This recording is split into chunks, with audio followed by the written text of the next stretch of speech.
আমার ঠান্ডা লাগছে না, মানে হয়তো আগামী বছর থেকে লাগবে, তবে এখনো ঠান্ডাটা অতটা ফিল হচ্ছে না। জি, ঠান্ডা বেশি, হয়তো আগামী বছর থেকে লাগবে।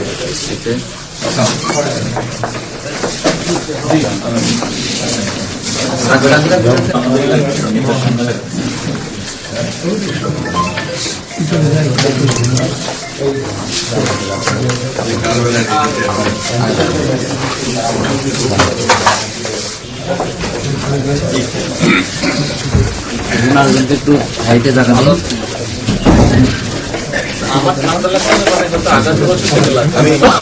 আমরা ঠান্ডা তারপরে আপনাদের একটু আমাকে বেশি না বকে নিয়েছেন, আমি জ্যাকেটটা নিয়ে এসছি সাথে করে।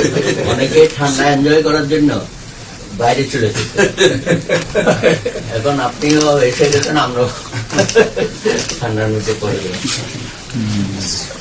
ওভাবে এখনো ঠান্ডাটা অতটা ফিল হচ্ছে না।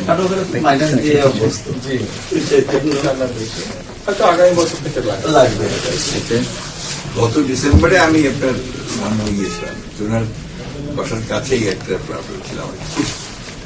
কি ঠান্ডা, ঘর থেকে বেরোতে পারতাম না, একটা উইন্ড ছিল আবার আপনার একটা বাতাস দাঁড়ানো যায় না। আমি সবাই একটু আনুষ্ঠানিক পরিচয় করেছি। সুব্রত দাকে এখন তো চিনেন, উনি আবার আমাদের পূজা পরিষদের প্রেসিডেন্ট ছিলেন, এখন ঐক্য পরিষদের প্রেসিডেন্ট মেম্বার এবং আমাদের পূজা পরিষদের উপদেষ্টা। বাসুদেব দর, উনি পেশায় সাংবাদিক, বাট উনি আমাদের পূজা পরিষদের সভাপতি।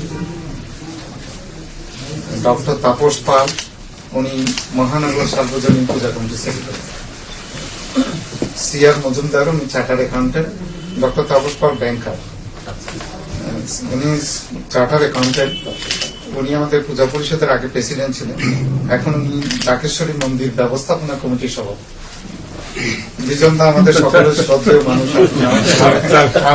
তবে আমরা কৃতজ্ঞ যে উনি উপদেষ্টা, তবে আমরা কৃতজ্ঞ যে উনি বিএনপিতে খুব ভালো মর্যাদার সাথে আছেন, কমিটি সেক্রেটারি।